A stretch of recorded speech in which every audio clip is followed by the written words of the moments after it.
Assalamualaikum warahmatullahi wabarakatuh. Jadi kali ini kita pada pertemuan ketiga kita akan membahas tentang teknik sampling ya. Nah, jadi apa itu teknik sampling? Teknik sampling itu adalah cara kita untuk menentukan sampel ya, atau cara kita mengambil sampel. Nah, itu adalah teknik sampling. Oke ya. Nah, jadi sebagai informasi bahwasanya saat kita melakukan penelitian itu yang kita teliti adalah sampelnya, bukan seluruh populasinya ya, tapi sampel tersebut dapat menggambarkan keadaan dari populasi. Nah, jadi bisa dibilang hampir seluruh penelitian di dunia ini itu meneliti sampelnya, bukan meneliti populasinya, kecuali sensus ya. Kalau sensus itu memang keseluruhannya. Oke. Nah, mengapa harus sampel? Ada beberapa alasan kenapa kita harus melakukan penelitian terhadap sampelnya atau melakukan penelitian dengan menggunakan sampel. Pertama ada biaya. Tentunya masalah biaya ini sangat penting sekali. Kalau misalkan kita meneliti populasi itu ya lumayan besar biayanya gitu ya. Misal kita mau meneliti populasi yang jumlahnya 5.000 orang ya kan lumayan besar gitu ya. Nah, jadi kita perlu melakukan teknik sampling atau mengambil sampel supaya bisa menekan biaya. Kemudian waktu. Waktu juga. Jadi alasan waktu juga menjadi alasan kenapa harus sampel. Nah, jadi kalau waktunya itu terlalu lama dikhawatirkan nanti kan bisa memakan biaya juga jatuhnya ya. Nah, kalau waktunya terlalu lama. Kemudian faktor ekonomis. Nah, seberapa ekonomis penelitian tersebut dilakukan kalau misalkan kita melakukannya terhadap sampelnya gitu ya. Nah, jadi ini sih sebenarnya ke biaya juga. Oke. Kemudian ada percobaan yang merusak. Nah, saat kita melakukan penelitian, misal ban. Nah, ada perusahaan ban ingin meneliti ban. Ya, bagaimana kualitas bannya. Nah, itu kan tidak mungkin kita teliti seluruh ban yang ada di situ kan. Ya, tentunya nanti habis semua bannya kalau misalkan kita lakukan penelitian terhadap seluruh bannya. Nah, cukuplah kita ambil beberapa ban saja untuk mengetahui kualitas bannya. Atau misalkan meneliti daya ledak suatu bom misalkan. Nah, jadi ada perusahaan atau institusi, misalkan institusi pemerintah yang lagi uji coba bom. Nah, itu kan berbahaya ya, berbahaya kalau misalkan kita lakukan terhadap seluruh bom yang ada. Nah, itu kan bisa berbahaya dan bisa mencederai orangnya juga gitu ya. Nah, kemudian ada ketelitian. Nah, jadi kalau misalkan kita melakukan penelitian terhadap populasi, dikhawatirkan nanti kan itu kan jumlahnya terlalu banyak. Bisa saja nanti rawan kesalahan gitu ya. Kemudian ukuran populasinya. Nah, ukuran populasi yang begitu besar tersebut itu kan sulit untuk kita melakukan penelitiannya ya. Ya, kemudian dari segi biayanya juga, kemudian dari segi waktunya juga. Nah, ukuran populasi yang begitu besar ini bakalan merepotkan bagi si peneliti, ya. Nah, inilah alasan mengapa kita harus melakukan sampel, ya. Nah, tahapan pengambilan sampel.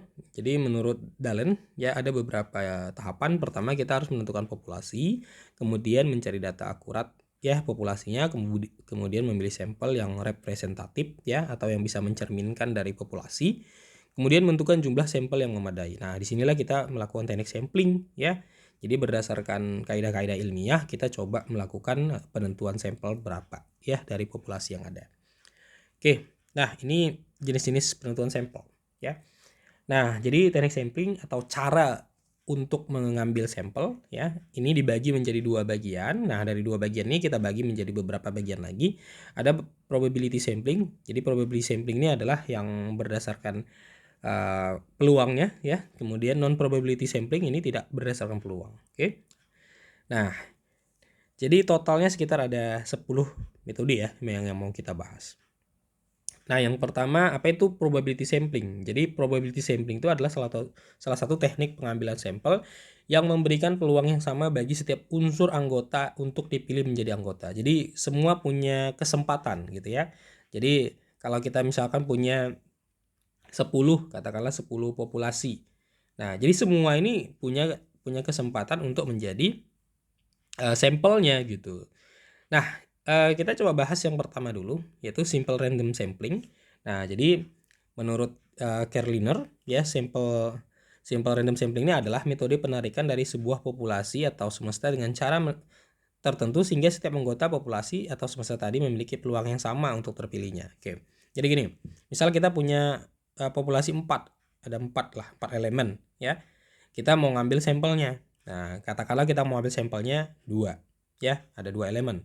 Jadi nggak harus 2 juga ya. Jadi ini si peneliti pengen ngambil 2. Nah, kita kan bisa ambil E1 dengan E2 pasangannya, atau E1 dengan E3, atau E1 dengan E4 dan seterusnya. Nah, inilah yang disebut sebagai simple random sampling. Jadi kita ambil sembarang dari populasinya ya. Nah, di mana dia punya kesempatan yang sama untuk terambil gitu ya. Jadi bebas, kita boleh ambil yang manapun gitu. Nah, itu simple random sampling. Oke. Nah, kemudian ada proportionate stratified random sampling ya. Nah, biasa digunakan pada populasi yang mempunyai susunan bertingkat atau berlapis-lapis. Jadi di sini ada tingkatan-tingkatan pendidikannya. Oke. Nah, jadi di sini yang saya contohkan ini adalah tentang seorang peneliti yang ingin mengetahui pengeluaran gaji karyawannya. Nah, kebetulan dia ingin melihat berdasarkan latar belakang. Jadi penelitinya ingin tahu berapa pengeluaran untuk gaji karyawan berdasarkan latar belakangnya. Nah, jadi ini kan bertingkat ya secara pendidikan ya. Secara pendidikan ini kan bertingkat, ada SD, SMP, ada SMA sederajat, ada S1, ada S2. Nah, ini yang disebut sebagai lapisan-lapisan tadi atau susunan bertingkat tadi. Nah, ini kalau kita lihat dari segi pendidikannya. Oke ya. Jadi itu yang disebut sebagai proportionate stratified random sampling tadi. Oke ya. Nah, kemudian disproportionate stratified random sampling merupakan sampel terstratifikasi dengan populasi dibagi atas kelompok-kelompok yang homogen. Nah, jadi misalkan nih peneliti ingin mengetahui rata-rata pengeluaran gaji dari karyawan untuk suatu perusahaan. Nah, maka peneliti membagi karyawan berdasarkan latar belakang pendidikannya. Nah, ini masih hampir mirip ya dengan yang sebelumnya tadi. Nah, jadi misalkan penelitinya di sini kan tadi kelompok yang homogen. Nah, ini kan homogen nih, ya. SD, SMP atau SMA ini kan homogen dia. Artinya dia yang 200 orang ini kan homogen, sejenis, ya. Nah, ini sejenis. Misalkan dia mau peneliti ingin tahu pengeluaran untuk gaji karyawan dari SMA. Nah, ya, ini kan yang sejenis ya, gitu ya. Nah, ini yang diambilnya. Memang dia bertingkat di sini, tapi penelitinya hanya ingin ambil atau mau cari tahu untuk kalangan atau latar belakang pendidikannya berdasarkan SMA misalkan. Nah, jadi yang ditelitinya yang ini, yang lain tidak gitu ya. Nah, oke, itu dia. Kemudian cluster sampling ya atau area sampling. Nah, teknik ini di mana peneliti membentuk beberapa cluster kelompok gitu ya dari suatu penyeleksian sebagai individu menjadi bagian dari sebuah populasi. Nah, contohnya gini, katakanlah ada seorang peneliti yang ingin mengukur performa akademis mahasiswa tingkat akhir di Sumut. Tentu menjadi hal yang mustahil untuk melibatkan setiap mahasiswa atau mahasiswi se-atero wilayah Sumut. Ya, jadi nggak mungkin ya ada berapa juta ya mahasiswa di Sumut ini. Jadi kalau misalkan kita mau melakukan penelitiannya, rasa-rasanya itu sangat sulit sekali. Bukan tidak mungkin, tapi sangat sulit sekali kita untuk menelitinya. Mulai dari segi biayanya, waktunya itu rasanya sangat sulit sekali. Nah, alih-alih demikian dengan penerapan teknik cluster sampling, peneliti dapat mengelompokkan mahasiswa dari setiap kampus. Nah, jadi kita bisa teliti dari ada berapa misalkan kampus di kota Medan ini. Katakanlah ada 200 kampus. Nah, kita bisa teliti 200 kampus itu dengan cara mengambil beberapa mahasiswa dari setiap kampusnya. Jadi bukan seluruh mahasiswa yang kita ambil, tapi dari tiap-tiap kampusnya kita coba ambil. Ya, misalkan kita ambil dari kampus A sekian orang nih. Kampus B sekian orang, kampus C sekian orang, kampus D sekian orang, dan seterusnya. Nah, jadi kan dia dikelompokkan ya, kelompok kampus A, kelompok kampus B, kelompok kampus C, kelompok kampus D, dan seterusnya. Nah, itu dia disebut cluster sampling gitu ya. Nah, kemudian ada non-probability sampling. Ini yang kedua ya. Nah, ini dibagi, jadi ini adalah satu teknik pengambilan sampel yang tidak memberikan peluang atau kesempatan yang sama bagi setiap unsur atau anggota populasi yang akan dipilih. Jadi ini ada syarat-syaratnya gitu ya untuk menjadi dia sebagai sampel. Jadi tidak semua diambil sebagai sampel. Jadi ada syarat-syaratnya seperti ini. Oke ya. Jadi yang pertama itu sampling sistematis ya atau systemic sampling. Nah, metode pengambilan sampel acak sistemis ya menggunakan interval dalam memilih sampel penelitian. Misalnya sebuah penelitian membutuhkan 10 sampel dari 100 orang, maka jumlah kelompok intervalnya 10 per 100 sama dengan 10 gitu ya. Selanjutnya responden dibagi ke dalam kelompok masing-masing kelompok lalu diambil secara acak tiap kelompoknya. Nah, contohnya gini. pengambilan sampel pada setiap orang ke 10 yang datang ke Puskesmas. Jadi setiap orang yang datang di urutan 10, 20, 30 dan seterusnya, maka itulah yang dijadikan sampel penelitian. Oke ya. Nah, jadi dia seperti ini konsepnya tadi. Nah, oke.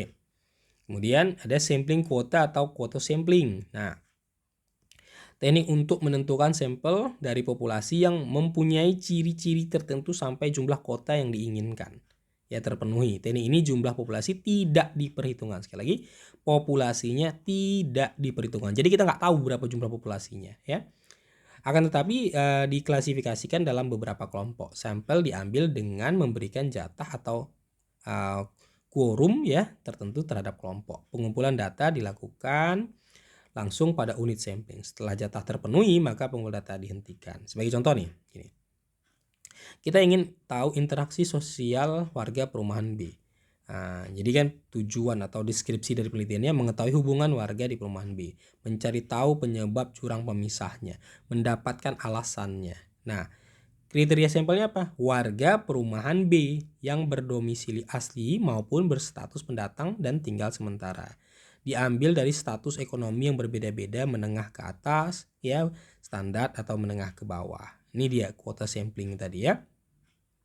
Jadi kan sesuai dengan judulnya tadi kan, definisinya tadi kan, teknik untuk menentukan sampel dari populasi yang mempunyai ciri-ciri tertentu. Nah, ciri-ciri tertentu di sini kan ada ciri-cirinya atau kriterianya, yaitu warga perumahan B yang berdomisili asli ataupun berstatus pendatang. Nah, diambil dari status ekonomi yang berbeda-beda. Ini ciri-cirinya ya. Nah, oke. Oke, kita lanjut lagi. Kemudian ada sampling accidental atau accidental sampling. Nah, sampling accidental adalah teknik penentuan sampel berdasarkan kebetulan. Jadi ada faktor kebetulan, yaitu siapa saja yang secara kebetulan bertemu dengan peneliti dapat digunakan sebagai sampel. Bila dipandang orang yang kebetulan ditemui ini sesuai dengan sumber datanya, ya. Jadi sesuai dengan sumber datanya juga. Jadi bukan hanya sekedar ketemu lalu dijadikan sampelnya, tapi harus sesuai gitu ya.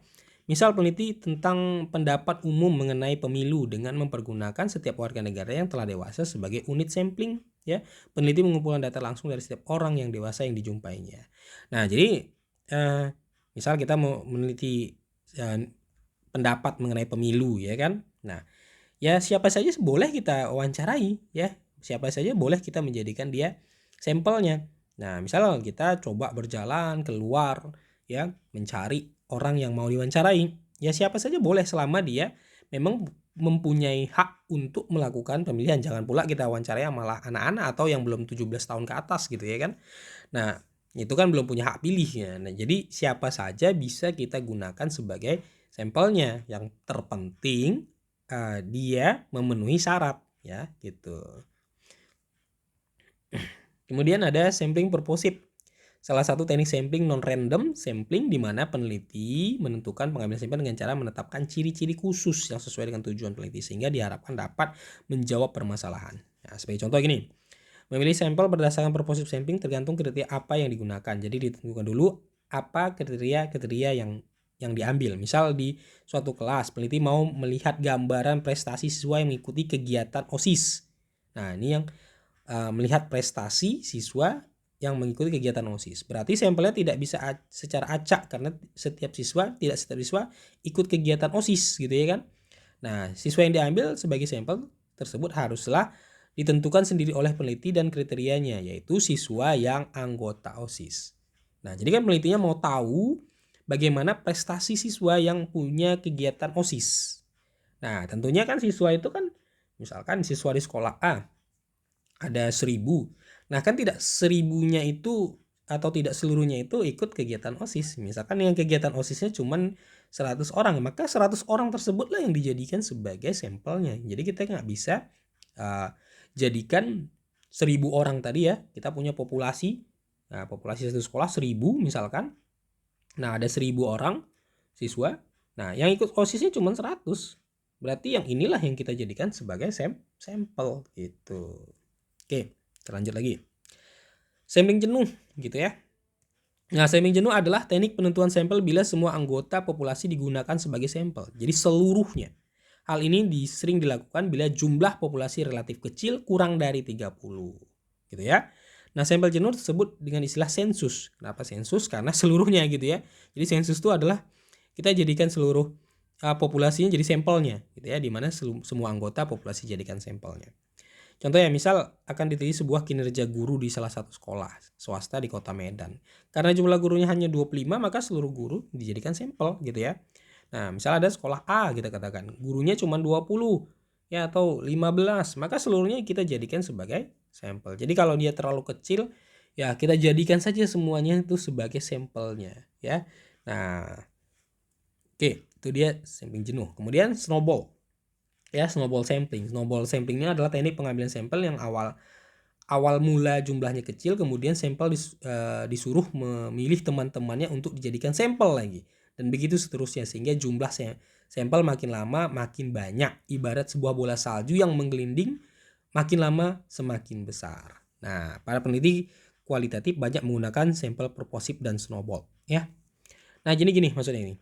Misal meneliti para narkoba. Orang yang menggunakan narkoba. Jika sudah ditentukan satu orang pengguna nih, kan satu orang ya awalnya, maka dari satu orang tersebut digali informasi siapa saja teman-temannya yang sama-sama suka mengkonsumsi narkoba. Nah, ini kan seperti ini ya. Ini awalnya ada satu orang, nah pengguna narkoba. Kita tanyai siapa-siapa saja yang mungkin narkobanya. Oh, dia sebut nih, ini orangnya. Dia sebut 2 temennya. Oh, kita tanya lagi nih. Ini ditanyain lagi nih, ya. Ini ditanyain lagi, ini ditanyain lagi. Nah, dapat orangnya lagi ada 3 orang misalkan, 3 orang. Nah, ini ada 2 orang. Nah, ini ditanyain lagi nanti. Nah, ini kan makin lama makin banyak ya. Nah, ini disebut sebagai snowball, seperti bola salju yang menggelinding ke bawah gitu. Makin lama makin besar. Nah, itu snowball sampling namanya, gitu ya. Nah, oke. Kemudian kita masuk ke penentuan ukuran sampel.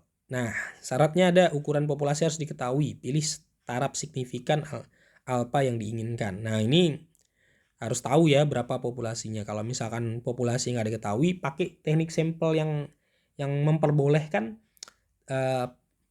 populasinya nggak diketahui ya. Di sebelum tadi kan ada ya beberapa teknik sampling yang dia tidak harus tahu beberapa populasinya.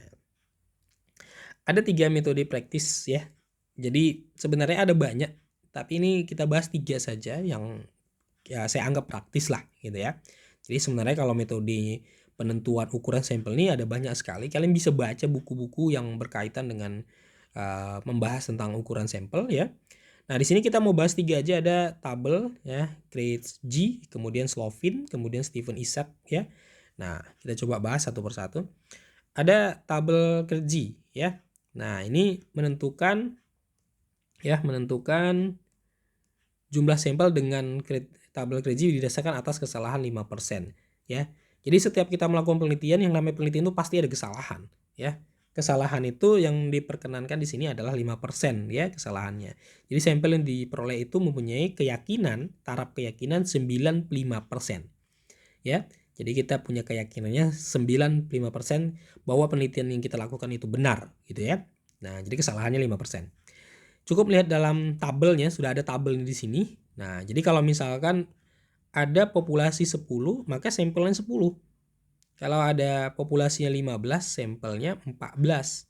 Ya, ada populasi 50, sampelnya 44. Nah, ini tinggal lihat saja ya, tinggal lihat saja.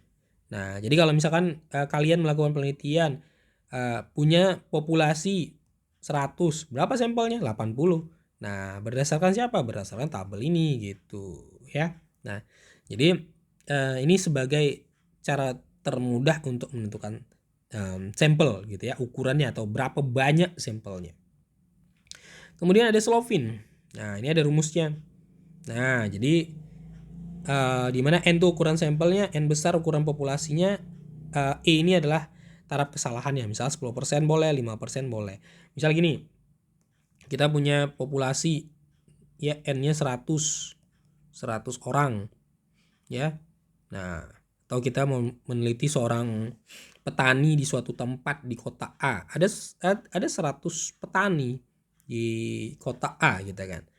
Nah, kita mau cari sampelnya ya.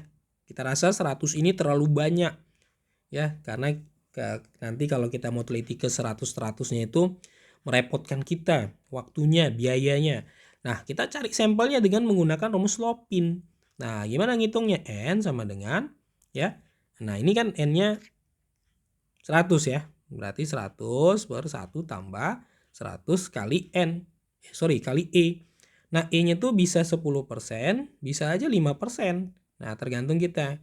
Ya, kalau 10% berarti keyakinan kita terhadap penelitian kita itu adalah 90% yakin benar. Kalau dia 5% berarti 95% keyakinannya benar gitu ya. Nah, misal 10% ya, boleh 10, boleh 5 ya. Nah, kita masukkan di sini 10% berarti 0,10 per 100 ya. Nah, ini kita coret 0,1 ya, pangkat 2. Nah, ini kita hitung. Ya, 100 ya per 1 ditambah 0,1 pangkat 2 ini kita hitung dulu, lalu nanti kalikan 100 dan ditambah 1 gitu. Nah, kemudian nanti 100 ini kita bagikan dengan hasil yang di bawah. Nah, itulah jumlah sampelnya gitu ya. Nah, itu dia rumus Lopin. Kemudian yang terakhir atau yang ketiga, itu kita menggunakan rumus Stephen-Isaac. Nah, di sini ada rumusnya yang cukup lumayan rumit. Tapi jangan khawatir, sudah ada tabelnya ya, sudah dikonversi ke tabel, jadi nggak usah pusing-pusing menggunakan rumus ini ya. Kita menggunakan tabel aja. Jadi kalau misalkan kita punya populasi 10, maka sampelnya 10. Ya, ini mirip kayak yang pertama tadi ya. Ada populasinya misalkan 50, maka sampelnya 44. Jadi kita tidak usah berpusing-pusing dengan menggunakan rumus ini. Kecuali Slopin tadi ya memang harus kita hitung ya. Nah, kalau untuk rumus ini kita gunakan saja tabel ini untuk menentukan berapa sampelnya. Oke.